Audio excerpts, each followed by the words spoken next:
জোহার। পশ্চিমবঙ্গের মূলবাসী আদিবাসী সমাজকে প্রথমেই নতমস্তকে গড় জোহার জানাই।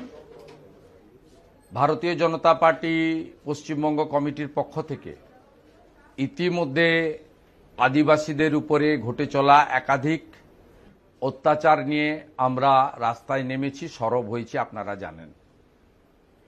সম্প্রতি বেশ কয়েকটি ঘটনা, যার মধ্যে রামপুরহাট থেকে শুরু করে আদিবাসী সমাজের নেতা, রাজনৈতিক নেতা, সাংসদ খগেন মুর্মুজিকে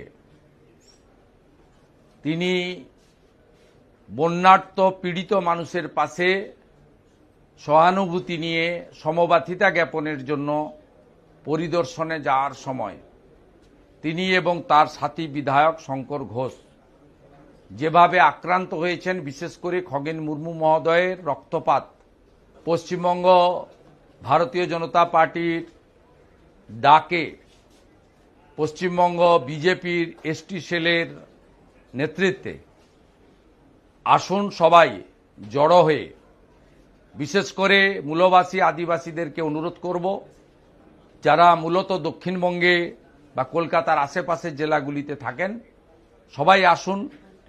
কালকে কলকাতা পশ্চিমবাংলার রাজধানীতে একটা প্রতিবাদ আমরা করি যে আদিবাসীদের রক্ত হবে না কেউ ব্যর্থ, এবং আদিবাসীদের উপর, আদিবাসী নেতাদের উপর, আদিবাসী কন্যা বোনেদের উপর অত্যাচার চিরতরে বন্ধ হোক। ধিক্কার জানাই পশ্চিমবাংলার মুখ্যমন্ত্রী মমতা ব্যানার্জিকে, ধিক্কার জানাই দলদাসে পরিণত হওয়া পশ্চিমবাংলার পুলিশকে। আসুন কালকের লড়াইকে আমরা সর্বাত্মক করি, সফল করি। নমস্কার, জোহার।